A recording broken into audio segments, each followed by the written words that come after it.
माझ्यासाठी थांबले. माझा वैयक्तिक एक अनुभव मी सांगते की हॉस्पिटलमध्ये ऍडमिट होताना मला रक्ताची गरज होती. ती अर्ध्या तासात पुरवली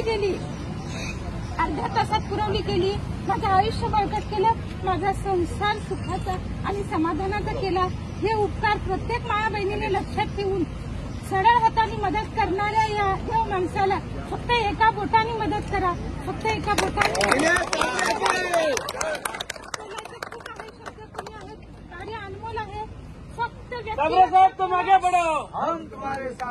फक्त व्यक्ती लक्षात ठेवा आणि आपण चालताना त्यांनी केलेले कार्य लक्षात ठेवा आणि ते मतदान करा.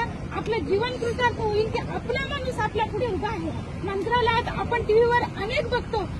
अजित पवार बघतो, शरद पवार बघतो. ते आपल्या जवळचे नाही. ही व्यक्ती आपल्या जवळची, आपल्या तालुक्यातली आहे, आपल्या गावातली आहे असं समजून मतदान करा. की खरंच आपला माणूस आपल्यासाठी उभा आहे.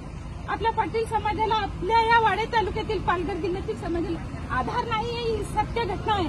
आम्ही फिरतो गव्हर्नमेंट, पण वाडे तालुक्यात बस स्टँडवर तासन-तास बाया उभा असतात. खंडेश्वरी नाक्यावर कोणाची नजर जात नाही. प्लीज आम्हाला एक बस स्टँड उभं करून द्या खंडेश्वरी नाक्यावर आणि अपघात टाळण्यासाठी एक सर्कल बांधून द्या. लहानसा का नाही, तिथे मराठी समाजाचा एक पुतळा उभा करा. ही एवढीच मागणी आहे. बाकी काही नाही.